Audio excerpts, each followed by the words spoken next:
ज्या राज्याने गेल्या दशकापासून फक्त खेला होबे हाच नारा ऐकला, त्याच बंगालच्या भूमीत आज एक नवीन इतिहास लिहिला गेला आहे. ममता बॅनर्जी यांच्या तृणमूल काँग्रेसचा अभेद्य गड ढासळला असून भारतीय जनता पक्षाने पहिल्यांदाच कोलकात्याच्या सत्तेवर आपले वर्चस्व प्रस्थापित केले आहे. परंतु हा विजय इतका ऐतिहासिक होता, तितकाच तो वादाच्या भोवऱ्यात सापडला. ममता दीदींचा पराभव आणि भाजपचा उदय यामागे नेमकी काय समीकरण होती? 90 लाख मतदारांचा SIR पॅटर्न होता, केंद्रीय तपास यंत्रणा आणि निवडणूक आयोगाच्या भूमिकेवर प्रश्नचिन्ह का उपस्थित केले जात आहेत?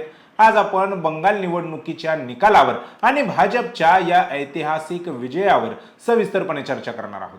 नमस्कार, मी संकेत आणि आपण पाहत आहात मुंबई आउटलुक. भाजपच्या विजयामागचे सर्वात मोठे आणि धक्कादायक कारण मानले जाते ते म्हणजे स्पेशल इंटेन्सिव्ह रिव्हिजन अर्थात SIR. राजकीय विश्लेषकांच्या मते निवडणुकीच्या प्रक्रियेतून सुमारे 90 लाख मतदारांना बाहेर काढले गेले किंवा त्यांच्या मतदानावर मर्यादा आणल्या गेल्या. हे मतदार प्रामुख्याने अशा विभागातील होते जिथे तृणमूल काँग्रेसची पकड मजबूत होती. जेव्हा 90 लाख मतदार निवडणुकीच्या प्रक्रियेतून बाजूला केले जातात, तेव्हा मतांच्या टक्केवारीचे समीकरण पूर्णपणे बदलून जाते. पश्चिम बंगालच्या एकूण मतदारांच्या जवळपास 12% मतं या SIR मधून बाजूला केली गेली. हा कोणताही छोटा आकडा नाही. याचा थेट फायदा भाजपला झाला, कारण मतदानाची ही घट विरोधकांच्या वोट बँकेत झाली.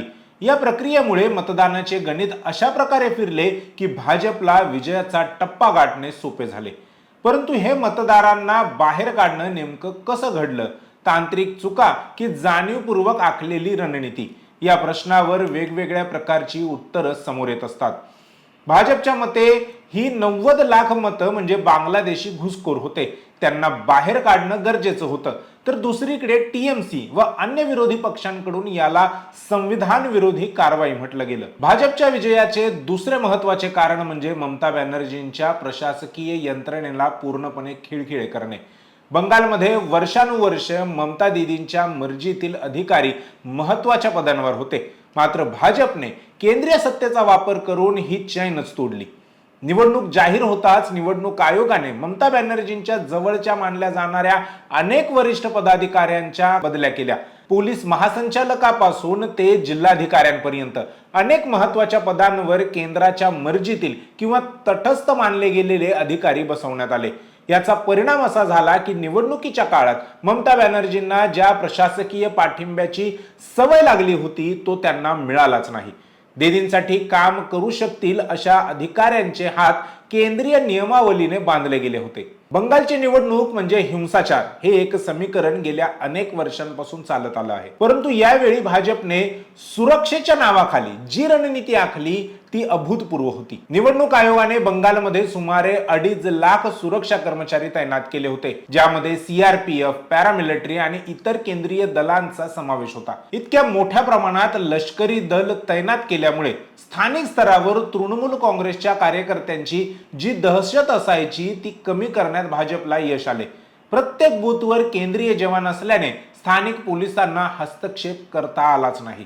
भाजपने याला मुक्त आणि न्याय निवडणूक म्हटले असले तरी ममता बॅनर्जींनी याला केंद्राचा धाक निर्माण करण्याचा प्रयत्न असल्याचे म्हटले आहे. या केंद्रीय बळाने बंगालच्या गल्लीबोळातील राजकारण बदलवून टाकले आणि भाजपच्या विजयाचा मार्ग मोकळा झाला.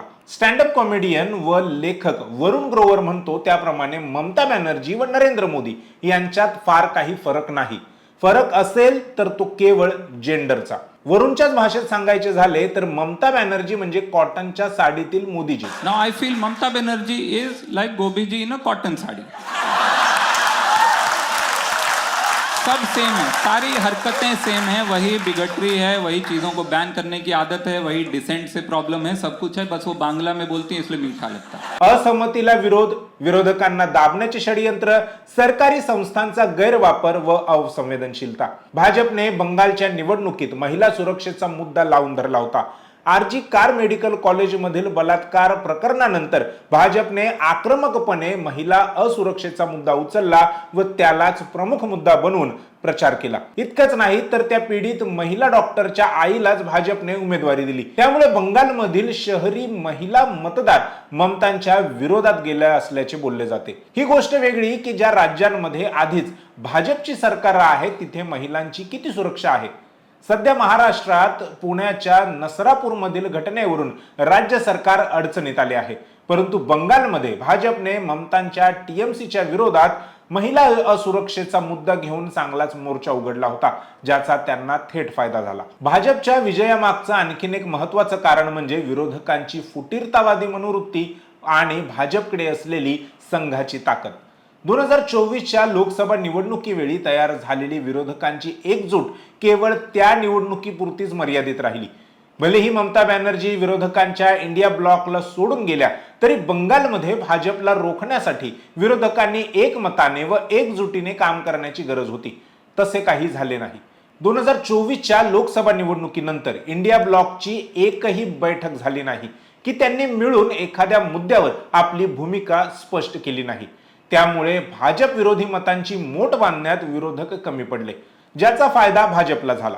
दुसरं असं की भाजपच्या मागे असलेली संघाची ताकद। भाजपच्या बाबतीत असं बोललं जातं की भाजप वर्षाचे 12 महिने निवडणुकीसाठी तयार असतो। त्याचं मुख्य कारण असतं वर्षाचे 12 महिने सुरू असलेले संघाचं काम। विरोधक निवडणुकीच्या वेळी जागे होतात व निवडणूक संपली की झोपी जातात। इंडिया ब्लॉकच्या बाबतीत नेमकं हेच झालं। इंडिया ब्लॉककडे अशी कोणतीही यंत्रणा नाही जी वर्षाचे 12 महिने 365 दिवस समाजात काम करेल। त्यामुळे केवळ निवडणुकीपुरतं काम करून निवडणुका जिंकता येत नाहीत हे भाजपने पुन्हा एकदा सिद्ध करून दाखवलं। निकाल लागल्यानंतर ममता बॅनर्जी यांनी एक अत्यंत गंभीर आरोप केला। त्यांनी म्हटलं की भाजपने किमान 100 जागांवर हेराफेरी करून विजय मिळवला। मतमोजणीच्या वेळी झालेल्या गोंधळाचा त्यांनी उल्लेख केला। अनेक ठिकाणी मार्जिन इतके कमी होते की फेर मतमोजणीची मागणी फेटाळून लावण्यात आली। ममता बॅनर्जींच्या मते ईव्हीएम पासून ते पोस्टल बॅलेट पर्यंत सर्वच यंत्रणांचा दुरुपयोग करण्यात आला। विशेषतः ग्रामीण भागातील 100 अशा जागा जिथे टीएमसी विजयाच्या जवळ होती तिथे अचानक निकालच वेगळा लागला, भाजपच्या बाजूने झुकला। हा आरोप केवळ राजकीय आहे की यात काही सत्यता हे येणारा काळच ठरवेल, परंतु या आरोपाने भाजपच्या विजयावर संशयाचे मभळ निर्माण झाले आहे। दुसरीकडे निवडणूक आयोगाचा दावा आहे की ही निवडणूक अत्यंत शांततेत पार पडली, परंतु वास्तव काही वेगळेच आहे। मतमोजणीच्या दिवशी आणि मतदानाच्या विविध टप्प्यांवर बंगालमध्ये अनेक ठिकाणी हिंसाचाराच्या घटना घडल्या। भाजप आणि टीएमसी समर्थकांमध्ये झालेल्या चकमकींनी बंगालच्या निवडणुकीला पुन्हा एकदा गालबोट लागले। निवडणूक आयोगाने सर्व यंत्रणा केंद्रीय स्तरावरच्या वापरल्या होत्या, तरीही हिंसाचार पूर्णपणे थांबवता आला नाही। उलट केंद्रीय दलांच्या उपस्थितीत ही हिंसा घडवल्याने आयोगाच्या निष्पक्षपातीपणावर प्रश्नचिन्ह उभे राहिले। ही निवडणूक शांततेत झाली असे म्हणणे म्हणजे वास्तवतेकडे डोळे झाक करण्यासारखे आहे। पश्चिम बंगालमधील भाजपचा हा विजय केवळ एका राजकीय पक्षाचा विजय नाही, तर तो अनेक रणनीतींचा, वादांचा आणि संघर्षांचा परिपाक आहे। 90 लाख मतदारांना प्रक्रियेतून बाहेर काढणे, प्रशासनावर केंद्राचा ताबा, 2.5 लाख जवानांचा पहारा आणि 100 जागांवर हेराफेरीचे आरोप, या सर्व गोष्टींनी मिळून बंगालचा ट्विस्ट तयार झाला। भाजपसाठी ही ऐतिहासिक सुवर्ण संधी आहे, तर ममता बॅनर्जींसाठी ही आत्मचिंतनाची वेळ आहे। परंतु या सगळ्यात सर्वात मोठा प्रश्न लोकशाहीचा आहे। काय खरोखरच जनतेचा कौल असाच होता की यंत्रणेच्या जोरावर हा विजय खेचून आणला गेला?